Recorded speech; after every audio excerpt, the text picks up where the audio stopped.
ಬೆಳಗಿನಿಂದ ನಾನು ಈ ಒಂದು ಕಾರ್ಯಕ್ರಮಕ್ಕೆ ಉಪಸ್ಥಿತನಿರಬೇಕು ಅಂತ ಮನಸ್ಸಿನಲ್ಲಿತ್ತು. ನೀವು ಹೇಳಿದ್ರಿ ಮಧ್ಯಾಹ್ನ ಊಟಕ್ಕೆ ಬಂದ್ರು ಸಾಕು, ಆದ್ರೆ ಒಂದು ಆಶೀರ್ವಾದಕ್ಕೆ ಬರಬೇಕು ಅಂತ.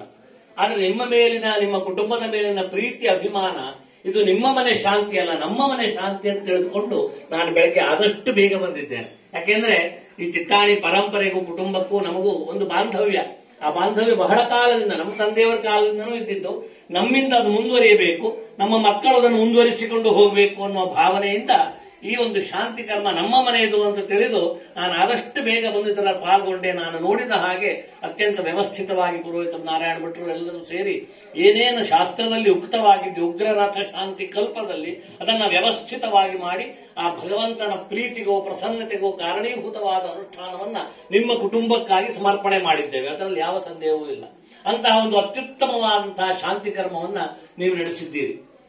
ಈ ಚಾಣಕ್ಯ ನೀತಿ ಸೂತ್ರದಲ್ಲಿ ಒಂದು ಮಾತನ್ನು ಹೇಳ್ತಾನೆ, ಬಹಳ ಸೊಗಸಾಗಿ ಹೇಳ್ತಾನೆ. ಅರ್ಥಾಗಮೋ ನಿತ್ಯ ಮರೋಗಿತಾಚ ಪ್ರಿಯಾಚ ಭಾರ್ಯ ಪ್ರಿಯವಾದಿನೀಚ ವಶ್ಯಶ್ಚ ಪುತ್ರೋ ಅರ್ಥಕರೀಚ ವಿದ್ಯಾ ಷಡ್ ಜೀವಲೋಕಸ್ಯ ಸುಖಾನಿ ರಾಜನ್. ರಾಜನಿಗೆ ಉಪದೇಶ ಮಾಡುವಾಗ ಜೀವಲೋಕದ, ನರಲೋಕದ ಕೌಟುಂಬಿಕವಾದ ಸುಖಗಳು 6 ಅಂತ ಹೇಳ್ತಾರೆ. ಯಾವುದು? ಮೊದಲನೆಯದು ಅರ್ಥಾಗಮೋ.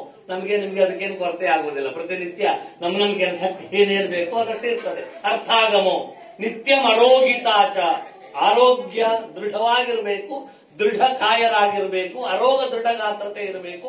ಇದು ಭಗವಂತನಿಂದ ಅನುಗ್ರಹಿಸಲ್ಪಡುವಂತಹದ್ದು. ಪ್ರಿಯಾಚ ಭಾರ್ಯ, ಹೆಂಡತಿ ಪ್ರಿಯಳಾಗಿರಬೇಕು. ನಾನು ತಿಳಿದ ಹಾಗೆ ಒಪ್ಪಿಕೊಂಡು ಅಪ್ಪಿಕೊಂಡ ಹೆಂಡತಿ, ಹಾಗಾಗಿ ಪ್ರಿಯಳು ಹೋದ ಅದರಲ್ಲಿ ಯಾವ ಸಂದೇಹವೂ ಇಲ್ಲ. ವಾಸ್ತವಿಕವಾಗಿ ಜೀವನದ ಮೊದಲನೆಯ ಸುಖವೇ ನಾನು ಕಂಡ ಹಾಗೆ ಅದು ಆದರ್ಶವಾದ ದಾಂಪತ್ಯ ಇರಬಹುದು ಅಥವಾ ಆದರ್ಶವಾದ ಜೀವನ ಇರಬಹುದು. ಧರ್ಮಪತ್ನಿ ಸಹಾನುಕೂಲಳಾಗಿರಬೇಕು. ಅದು ಅನುಕೂಲಳಾಗಿಲ್ಲದೆ ಇದ್ರೆ ಜೀವನದ ಅರ್ಧ ಸುಖವನ್ನು ನಾವು ಕಳಚಿಕೊಂಡ ಹಾಗೆ. ಹಾಗಾಗಿಯೇ ವ್ಯವಸ್ಥಿತವಾಗಿ ಶಾಸ್ತ್ರಕಾರರು ಹೇಳ್ತಾರೆ, ಧರ್ಮಪತ್ನಿ ಅನ್ನುವುದಕ್ಕೆ ಧರ್ಮಾನುಚಾರಿಣಿ ಅಂತ ಹೆಸರು, ಸಹಧರ್ಮಚಾರಿಣಿ ಅಂತ ಹೆಸರು. ಆ ರೀತಿಯಾಗಿ ನಿಮ್ಮನ್ನ ಅಪ್ಪಿದ ಆ ಅಪ್ಪಿಯನ್ನೇ ಅಪ್ಪಿದ ಪತ್ನಿ ಪಾರ್ವತಿ. ಹಾಗಾಗಿ ಪ್ರಿಯಾಚ ಭಾರ್ಯ ಬಹಳ ಜನರಿಗೆ ಲಭ್ಯ ಇದೆ. ಆದ್ರೆ ಪ್ರಿಯವಾದಿನೀಚ ಮತ್ತೊಂದು ವಿಶೇಷಣ ಕೊಡ್ತಾನೆ. ಬರೀ ನೋಡ್ಲಿಕ್ಕೆ ಸುಂದರವಾಗಿದ್ದು, ಆಮೇಲೆ ಪ್ರಿಯೆಯಾಗಿದ್ದು, ಅನುಕೂಲಳಾಗಿದ್ದು ಸಾಲದು, ಪ್ರಿಯವಾದಿನೀಚ. ದಿವಸ ಬೆಳಗ್ಗೆ ಎದ್ದುಕೊಳ್ಳೆ ಗಂಡನ ಜಗಳ ಶುರು ಮಾಡ್ಬಿಟ್ರೆ ಎಷ್ಟು ಚಲೋ ಇದ್ರೆ ಎಂತ ಪ್ರಯೋಜನ ಇದ್ದು ಬಿಟ್ರೆ. ಹಾಗಾಗಿ ಪ್ರಿಯವಾದಿನಿಯೂ ಆಗಿರಬೇಕು ಅವಳು. ಪ್ರಿಯಾಚ ಭಾರ್ಯ ಪ್ರಿಯವಾದಿನೀಚ ವಶ್ಯಶ್ಚ ಪುತ್ರ, ಮಕ್ಕಳು ನಮ್ಮ ಹಿತದಲ್ಲಿರಬೇಕು, ನಮ್ಮ ಹಿಡಿತದಲ್ಲಿರಬೇಕು. ಹಾಗೆ ಅಂತಹ ವಶ್ಯರಾದ ಪುತ್ರರು. ಆಮೇಲೆ ಅರ್ಥಕರೀಚ ವಿದ್ಯಾ, ಪುರುಷಾರ್ಥವನ್ನ ಸಂಗ್ರಹಿಸಲಿಕ್ಕೆ ಬೇಕಾದ ವಿದ್ಯೆ ನಮಗಿರಬೇಕು. ನಾವು ದುಡಿಯುವ ಕ್ಷೇತ್ರದಲ್ಲಿ ಅದು ಪುರುಷಾರ್ಥ ತ್ರಯ ಸಾಧನೆಯೋ ಪುರುಷಾರ್ಥ ಚತುಷ್ಟಯದ ಸಾಧನೆಯೋ ಆಗಿದ್ರೆ ಅದು ಅರ್ಥಕರೀಚ ವಿದ್ಯಾ. ನೀವೆಲ್ಲ ಮಾಡುವ ಉದ್ಯೋಗ ವಿದ್ಯೆ ಆ ಅರ್ಥಕರೀಚ ವಿದ್ಯೆ ಆಗಿದೆ. ಹಾಗಾಗಿ ಇದು 6 ಜೀವಲೋಕದ ಸುಖ. ಇಂತಹ ಸುಖವನ್ನ ಒಂದು ಸಲ ನೀವು ಹೀಗೆ ಸುಮಾವಲೋಕನ ಮಾಡಿದ್ರೆ ನಿಮ್ಮ ಜೀವನದಲ್ಲಿ ಕಂಡಿದ್ದೀರಿ. ಯಾಕೆಂದ್ರೆ ನಿಮ್ಮ ತಂದೆ ಪದ್ಮಶ್ರೀ, ನೀವು ಕಲಾಶ್ರೀ, ನಿಮ್ಮ ಮಗ ನಾಟ್ಯಶ್ರೀ, ಮೊಮ್ಮಗ ಹುಟ್ಟಿದ್ರೆ ಅವು ಭಾಗ್ಯಶ್ರೀ. ಹಾಗಾಗಿ ಈ ಶ್ರೀ ಪರಂಪರೆ ಏನಿದೆಯೋ ಈ ಪರಂಪರೆ ಅತ್ಯಂತ ಅದ್ಭುತವಾಗಿ ನಡೆದುಕೊಂಡು ಬಂದಿರುವಂತಹದ್ದು. ಅಂತಹ ಒಂದು ರಾಜ್ಯ ಮಟ್ಟದ ಕಲಾವಿದ ಈ ಒಂದು ರಾಜ್ಯದಲ್ಲಿ, ಈ ತಮ್ಮ ವಿಭಾಗದಲ್ಲಿ, ತಮ್ಮ ಕ್ಷೇತ್ರದಲ್ಲಿ ಗಟ್ಟಿಯಾಗಿ ಒಂದು ಹೆಜ್ಜೆಯನ್ನ ಮೂಡಿಸಿದ್ದಾನೆ ನಿಮ್ಮ ತಂದೆ. ಅದು ನಮಗೆ ಸ್ಪಷ್ಟವಾಗಿ ಕಲ್ಪನೆ ಇದೆ, ಅವರ ಹೆಜ್ಜೆಯೂ ಕಲ್ಪನೆ ಇದೆ, ಆ ಹೆಜ್ಜೆಯ ಗುರುತೂ ನಮಗಿದೆ. ಅಂತಹ ಹೆಜ್ಜೆಯ ಮೇಲೆ ನಿಮ್ಮೆಲ್ಲರ ಗೆಜ್ಜೆಯ ನಾದ ನಡೀತಾ ಇದೆ. ಇದು ಅವಿಚ್ಛಿನ್ನವಾಗಿ ಪರಂಪರೆಯಿಂದ ಮುನ್ನಡೆಯಬೇಕು ಅಂತಾದ್ರೆ ಒಂದು ಯೋಗ ಬೇಕು ಅಂತ ನಾನು ಹೇಳುವುದು. ಎಲ್ಲರಿಗೂ ಲಭ್ಯ ಇಲ್ಲ. ಅಂತಹ ತಂದೆಯ ಮಗನಾಗಿ, ಇಂತಹ ಮಗನ ಅಪ್ಪನಾಗಿ, ಅಥವಾ ಇನ್ನು ಚಕ್ಕ ಹುಡುಗರು ಇಂತಹ ಮೊಮ್ಮಗನ ಅಜ್ಜನಾಗಿ ಆದಷ್ಟು ಬೇಗ ಆಗಬೇಕು. ಅದನ್ನ ಕಾಣಿಸ್ಬೇಕು. ಯಾಕೆಂದ್ರೆ ಅದು ಶಾಸ್ತ್ರವೂ ಹೇಳ್ತದೆ ಅದನ್ನ.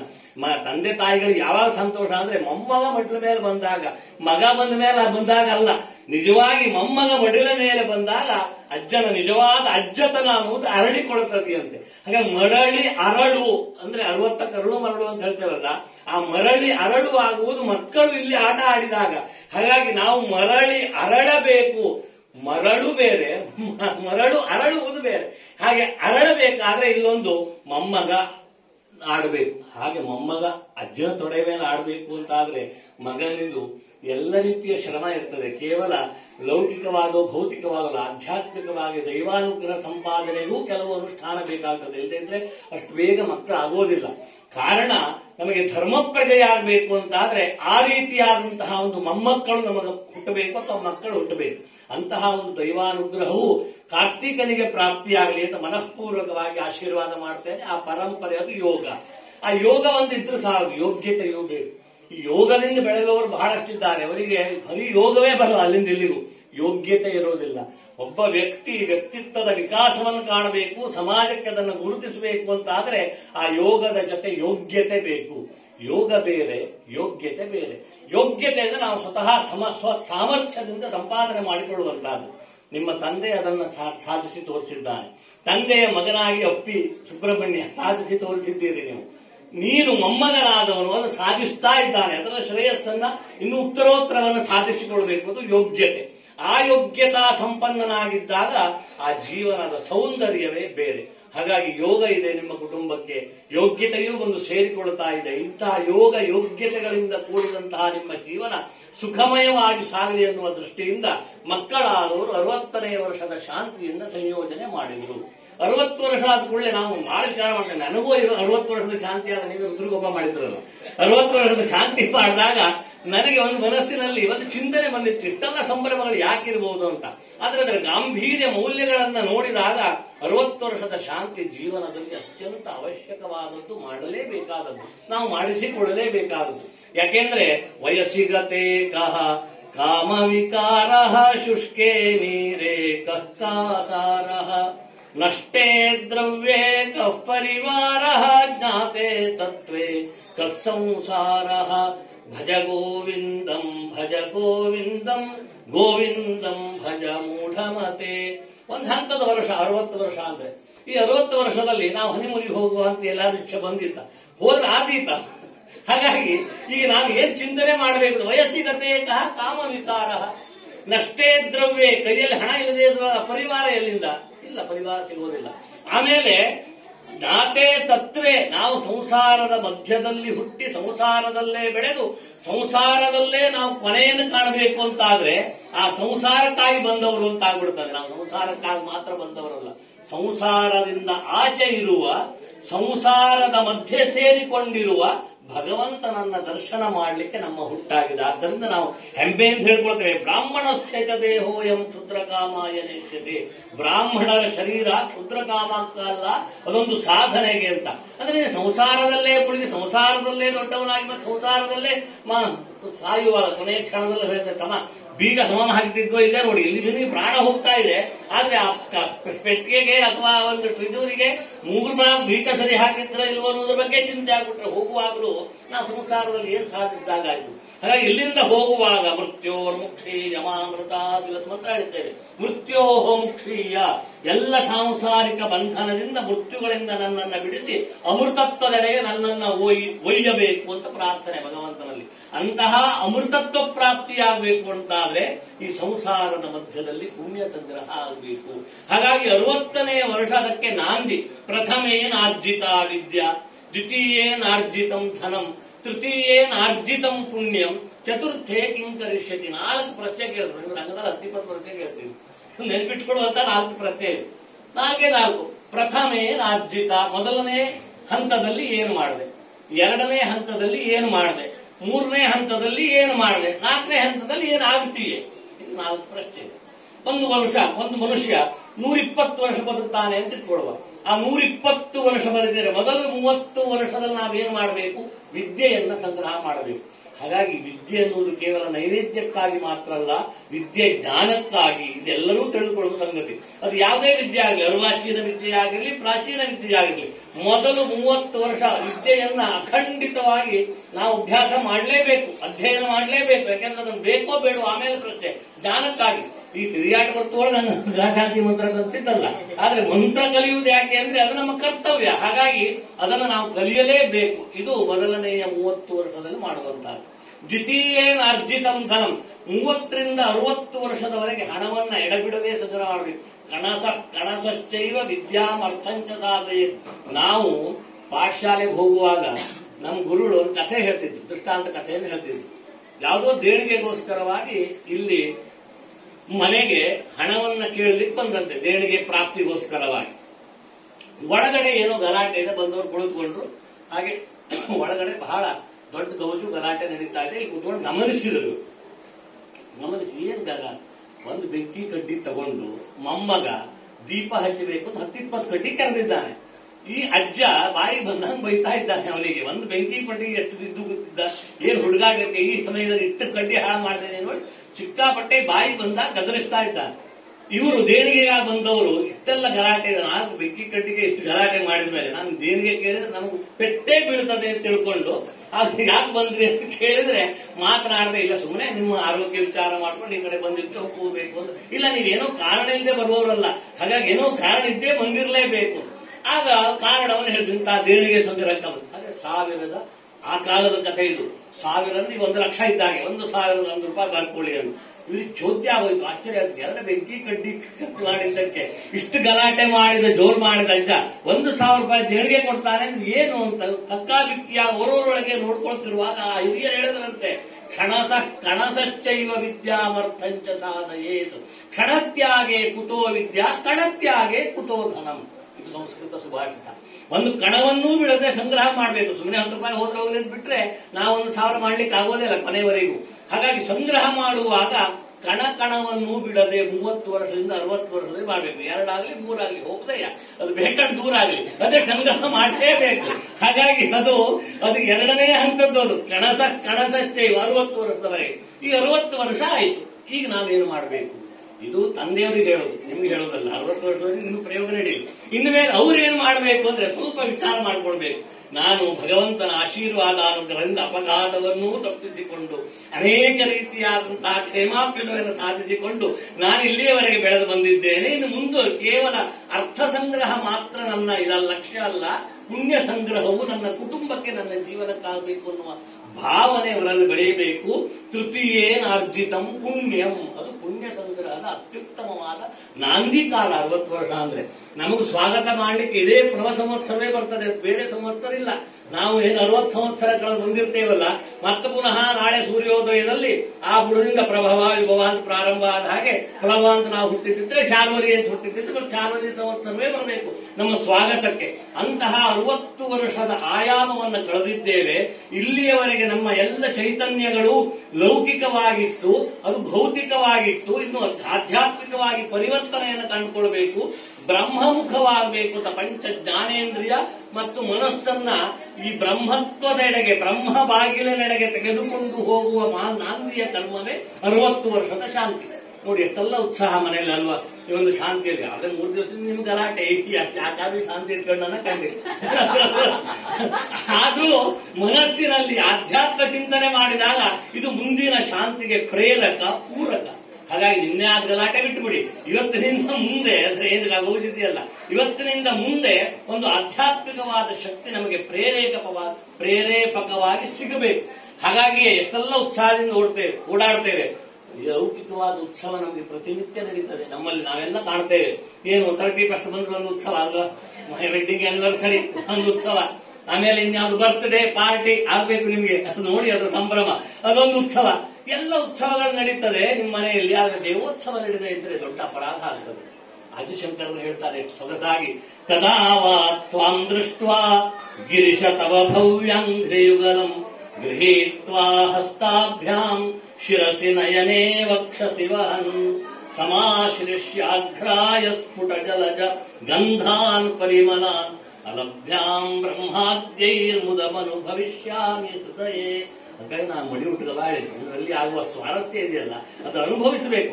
ಆ ಆಸ್ವಾದನೆ ಅದೊಂದು, ಅದು ದೇವೋತ್ಸವದ ಆಸ್ವಾದನೆ, ಕೇವಲ ಮನುಷ್ಯೋತ್ಸವದ ಆಸ್ವಾದನೆ ನಿಮ್ಮ ಜೀವನಕ್ಕೆ ಪರ್ಯಾಪ್ತವಲ್ಲ ಅಥವಾ ಪರಿಪೂರ್ಣವಲ್ಲ.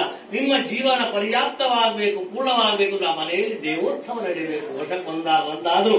ಹಾಗಾಗಿ ವಾರ್ಷಿಕ ದೇವಕಾರ್ಯ ಅಂತ ನಮ್ಮನ್ನು ಮಾಡ್ತಾರೆ.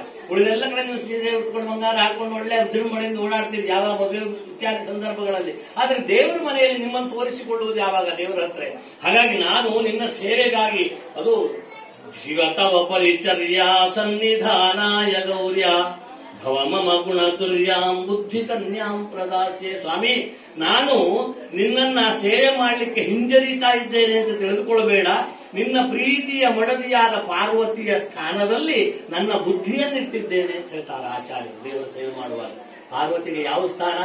ದೇವರ ಸೇವೆ ಮಾಡುವ ಸ್ಥಾನ. ಅದು ಯಾವುದು ಪಾರ್ವತಿ? ನಮ್ಮ ಬುದ್ಧಿ ಕನ್ಯಾಂ ಪ್ರದಾಸ್ಯೆ. ಬುದ್ಧಿ ಕನ್ಯೆಯನ್ನ ಕೊಟ್ಟು ಆ ದೇವೋತ್ಸವದಲ್ಲಿ ಬೆಳಗಿಂದ ಭಾಗವಹಿಸ್ತಾರಲ್ಲ, ಅದರಲ್ಲಾಗುವ ಆಸ್ವಾದನೆ, ಆನಂದವೇ ಬೇರೆ. ಈ ಆನಂದವೇ ಬ್ರಹ್ಮಾನಂದಕ್ಕೆ ಕಾರಣ. ಅಲ್ಲಿವರೆಗೆ ನಾವು ನಡಿಬೇಕು. ಕೇವಲ ಲೌಕಿಕವಾದ ಒಂದು ಸಾಮಾನ್ಯ ಪ್ರಕ್ರಿಯೆ ಅಲ್ಲ, ಅದು ಆಧ್ಯಾತ್ಮಿಕವಾದ ಅನುಷ್ಠಾನದ ಪ್ರಯೋಗ. ಅದು ಅಂತಹ ಪ್ರಯೋಗವನ್ನ 60ನೇ ವರ್ಷದಿಂದ ನೀನು ಪ್ರಾರಂಭ ಮಾಡಬೇಕು. ಆದ್ದರಿಂದ 60 ವರ್ಷದ ನಾಂದಿ. ನಾನು ಬಹಳ 60 ವರ್ಷ ಶಾಂತಿ ಹೋಗಿದ್ದೇನೆ. ಯಜಮಾಂತಿಯರಿಗೆ ಏನಾಗಿರ್ತದೆ ಅಂದ್ರೆ, ಸಾಮಾನ್ಯವಾಗಿ ಯಾರ್ಯಾರು ಬಂದಿದ್ದಾರೆ, ಏನೇನು ಕಾರ್ಯಕ್ರಮ ನಡೀತಾ ಇದೆ, ಆ ಕಾರ್ಯಕ್ರಮದಲ್ಲಿ ಯಾರ್ಯಾರು ಏನೇನು ಉಡುಗೊರೆ ತಂದಿದ್ದಾರೆ, ಫೋಟೋ ತೆಗೆಸಿಕೊಳ್ಳುವುದು ಹೇಗೆ, ಅದ್ರ ವಿಚಾರ ಹೇಗೆ, ಅದ್ರ ವೈಭವೀಕರಣ ಹೇಗೆ, ಈ ಕಡೆಯೇ ಲಕ್ಷ್ಯ ಇರ್ತದೆ. ಬಿಟ್ರೆ ಈ ಶಾಂತಿ ಕಡೆಗೆ ಬರುವುದೇ ಇಲ್ಲ. ಒಂದು ಯಜಮಾನಂತೂ ಬಲಾತ್ಕಾರವಾಗಿ ಕೈ ಹಿಡಿದು ತರ್ಕ ಬಂದು ಉಡುಗೆ ಸಾಕು ಮನೆಯಲ್ಲಿ ಕೂತ್ಲಿಲ್ಲ, ಕೆಲಸಿದ್ದು ವೈದಿಕಿದ್ದು ಆಶೀರ್ವಾದ ಉಡಿಸೊಳ್ಳಿವರೆಗೆ ಅಂದ್ರೆ ಶಾಂತಿ ತನ್ನ ಅರ್ಥವನ್ನೇ ಕಳ್ಕೊಂಡು ಬಿಡ್ತು ಈ ಒಂದು ಲೌಕಿಕವಾದ ಆಡಂಬರದಲ್ಲಿ. ಇದು ಆಡಂಬರದ ಕರ್ಮ ಅಲ್ಲ. ಉಗ್ರರಥೋ ನಾಮ ಗರ್ತ. ಎಚ್ಚರಿಕೆಯನ್ನು ಕೊಟ್ಟರು. ಉಗ್ರರಥ ಅನ್ನೋದು ಒಂದು ಹೊಂಡ. ಅಪ್ಪನಿಗೆ ಸಿಟ್ಟು ಬರುವ ಕಾಲ ಮಗನೇ ಇದು. ಅದರ ಉಗ್ರರಥ 60 ವರ್ಷ ಆದ್ಮೇಲೆ ಗರ್ತ ಹೊಂಡಕ್ಕೆ ಹೋಗಿ ನಾವು ಬೀಳ್ತಾ ಇದ್ದೇವೆ. ಇಂದ್ರಿಯಗಳು ಶಿಥಿಲವಾದ ಸಂಕಲ್ಪ ಕೇಳಿದ್ದೀರಿ. ಧ್ರುವಾದಿ ಅದರ್ಶನ, ಛಾಯಾ ವಿಕೃತಿ, ಆಮೇಲೆ ನಕ್ಷತ್ರ ಸ್ಫುಟ ಧ್ರುವಾದ್ಯದರ್ಶನ, ಛಾಯಾ ವಿಕೃತಿ, ಈ ಎಲ್ಲ ರೀತಿಯಾದಂತಹ ಸಂಕಲ್ಪಗಳು ಛಾಯಾ ವಿಕೃತಿ ಆಗ್ತದೆ, ದೃಷ್ಟಿ ಮಾಂದ್ಯ ಆಗ್ತದೆ.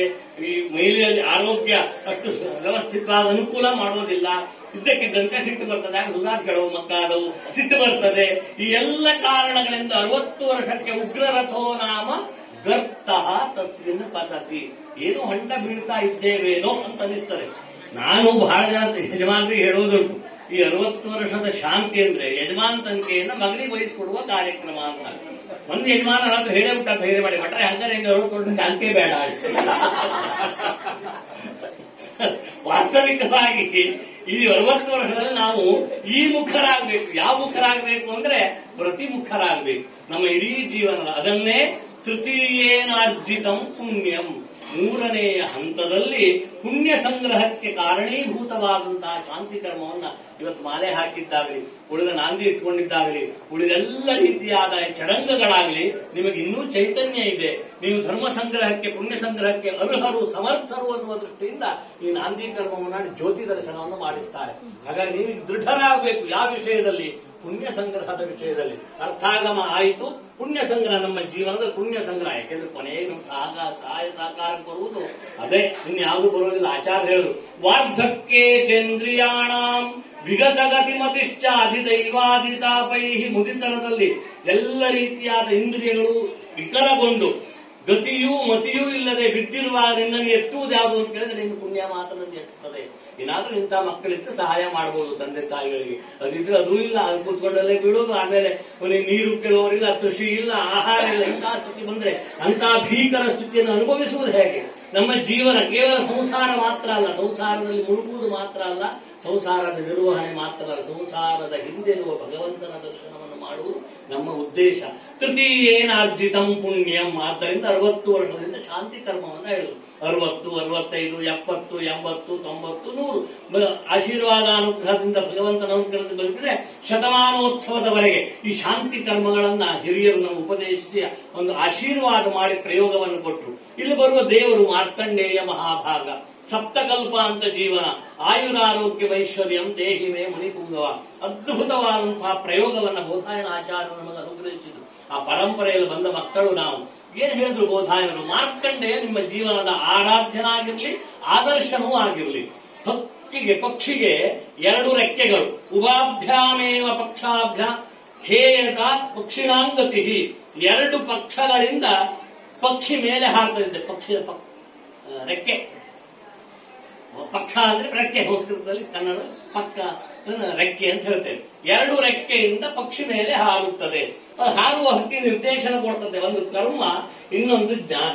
ಈ ಕರ್ಮ ಮತ್ತು ಜ್ಞಾನ ಎರಡನ್ನೂ ನೀನು ಸಾಧಿಸಿಕೊಂಡೆ ನಿನ್ನ ಜೀವನದಲ್ಲಿ ಅಂತಾದ್ರೆ ಅದು ಹೇಗೆ ಆಕಾಶದಲ್ಲಿ ಅನಾಯಾಸವಾಗಿ ಸಂಚಾರ ಮಾಡ್ತದೆಯೋ ನೀನು ಸಂಸಾರದಲ್ಲಿ ಅನಾಯಾಸವಾಗಿ ಸಂಚಾರ ಮಾಡ್ಲಿಕ್ಕಾಗ್ತದೆ.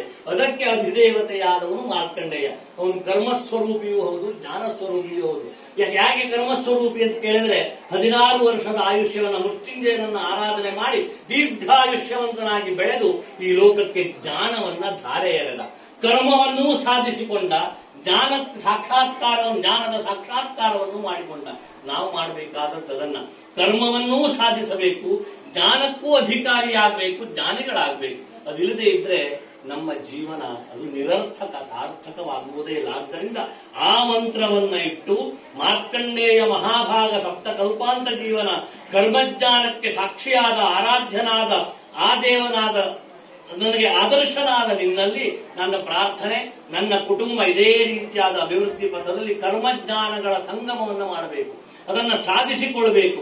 ನಾನು ಜ್ಞಾನಿಯಾಗಬೇಕು, ನಿಜವಾಗಿ ಬ್ರಾಹ್ಮಣನಾಗಿ ಹುಟ್ಟಿ, ಬ್ರಾಹ್ಮಣನಾಗಿ ಬೆಳೆದು, ಬ್ರಾಹ್ಮಣ್ಯದಲ್ಲಿ ಬದುಕಿ, ಬ್ರಾಹ್ಮಣ್ಯದಲ್ಲೇ ನಾನು ಕೊನೆಗಾಣಬೇಕು ಅಂದ್ರೆ ನನಗೆ ಬ್ರಹ್ಮ ದರ್ಶನ ಆಗಬೇಕು. ಅದು ನಮ್ಮ ಜೀವನದ ಉದ್ದೇಶ.